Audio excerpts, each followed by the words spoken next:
اليوم ان شاء الله غتشوفوا معايا واحد الطويجين ديال المدربل اللي كيجي زوين، كيجي باللحم والحمص والطنجال مقلي بهذه الطريقه هذه. بقاو معايا. السلام عليكم ومرحبا بكم. اليوم ان شاء الله غادي نوجدوا الطويجين ديال المدربل. بقاو معايا تشوفوا الطريقه ديالو. بسم الله على بركه الله. المهم درنا القياس ديال اللحم، درت بصله صغيره، درت 4 ديال الضروس ديال الثومه كبارين، شويه ديال القزبر ومعدنوس، ونضيفوا التوابل اللي غتشوفوها معايا دابا.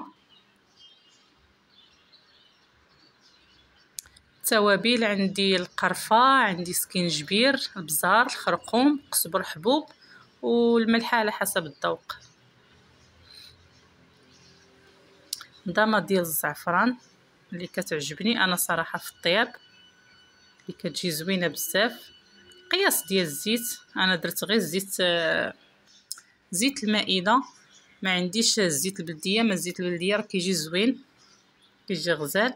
المهم انا كنشرمل هاد اللحم هكايا وكنخليه على جنب، كنخليه واحد الساعه عاد كندير اللحم يطيب، كيجي لذيذ وزوين. انا كما كتلاحظوا انا ما درتش البصله بزاف، درت غير بصله صغيره باش كتجيني ديك المرقه ملبيه وزوينه. ما كنبغيش البصله بزاف في المرقه. زدت واحد المعلقه صغيره ديال التحميره، خليناه ارتاح واحد الساعه. المهم الا عندكم الوقت، ما عندكمش الوقت كديروه ديك الساعه تيطيب.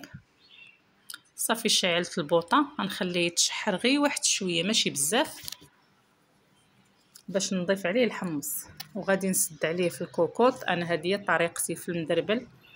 كاين اللي كيديروا في الطاجين في الاول درت شويه ديال الماء سخون بطبيعه الحال. كاين اللي كيدير في الاول كيدير في الطاجين. انا بغيت ندير طريقتي في المدربل هي هذه. كنطيب الحمص مع اللحم بعد ما كيتشحر اللحم واحد شويه ماشي بزاف. كنسد عليه هكايا، وملي كيطيب عاد كنديرو في الطاجين. كيبقى واحد 4 ساعات تقريبا في الطاجين ولا 20 دقيقه، وكنطفيو عليه. هانتوما ان شاء الله غادي تشوفوا معايا التتمه ديال التحضير ديالها. عندي معلقه صغيره ديال مطيشه د الحك. ما عندكمش مطيشه د الحك حكوا حبه مطيشه تكون شويه كبيره، حيدوا لها الزريعه ديالها وحكوها.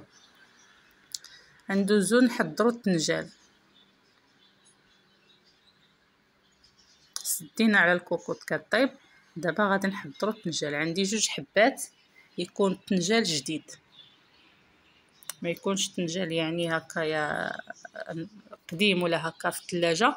يكون هذا الطنجال يكون جديد، كيجي بها واحد المذاق رائع وزوين. المهم نتمنىكم تجربوا الطريقه ديالي، وفي الصراحه كيجي زوين والله. جميع الطريقه ديالو كيجي زوين. المهم انا هذه الطريقه ديالي في المدربل.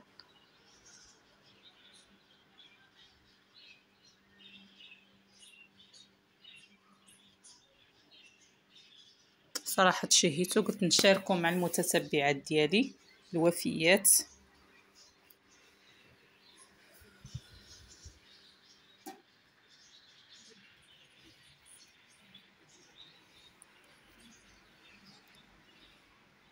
تابوناو في القناه البنات وخليو لنا واحد التعليق، ان شاء الله يعجبكم هاد الطويجين.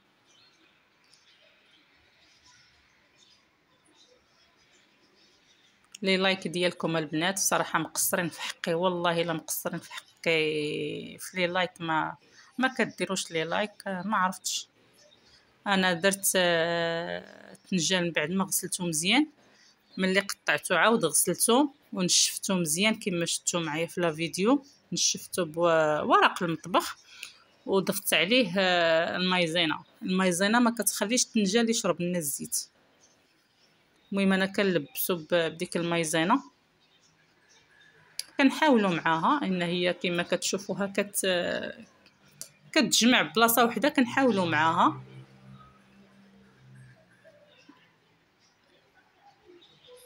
هنا كما قلت لكم انا من قبل، شوفوا المرقه كي كتجي ملبيه وخاطره كتجي زوينه. المهم انا ديال طريقتي في المدربل، نتمنى ان شاء الله تعجبكم وجربوا الطريقه، راه زوينه.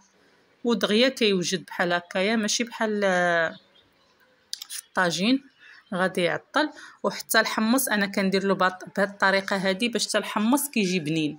ما يمكنش يعني الحمص غادا تسلقيه مثلا بالتوابل وهذا ما كيشربش الاقامه بحال اللي كندير له بهذه الطريقه هذه، كيجي شارب دوك التوابل وكيجي زوين.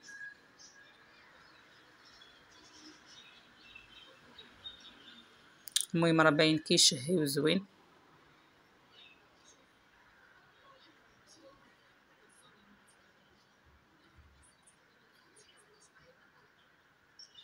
هنا كنقليو الطنجال. نتمنى تكون الصوره واضحه.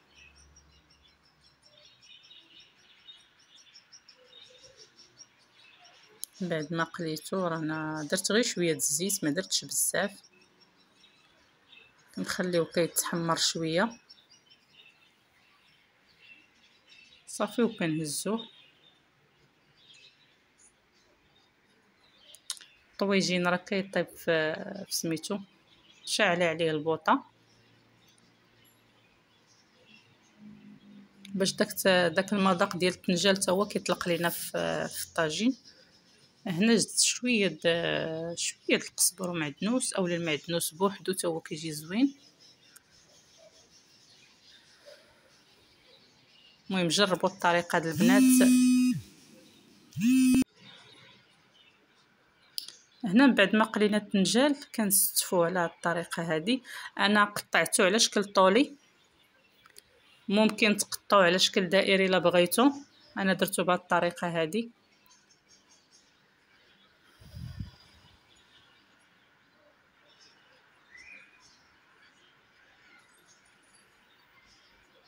صراحه جا لذيذ. هنا كنديروا شويه د الحمص من الفوق باش كنعطيو به الديكور ديال الطاجين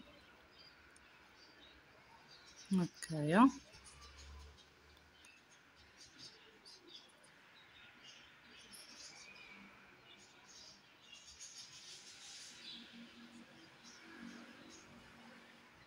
كما كتشوفوا معايا المريقه خاطره وجا صراحه زوين ولذيذ.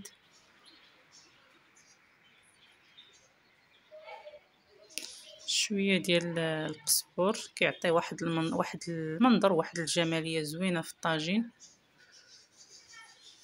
كنديروا 2 فليفلات.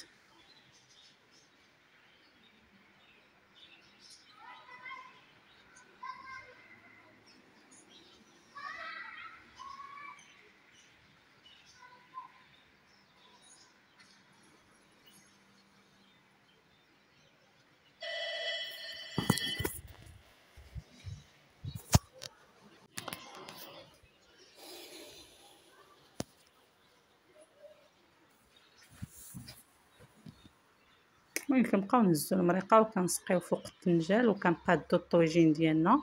وكما كتشوفوا الطاجين هذا راه هو الشكل ديالو النهائي. صراحه جا زوين بزاف، نتمنىكم تجربوها البنات. وكان هذا هو الطويجين ديال المدربل كما كيسميوه. جا زوين بزاف. ما تنساونيش البنات ني لايك ديالكم وتعليق، تابوناو في القناه، بارطاجيو مع الاحباب والاصدقاء ديالكم باش تعم الفائده للجميع، وتبقاو على خير.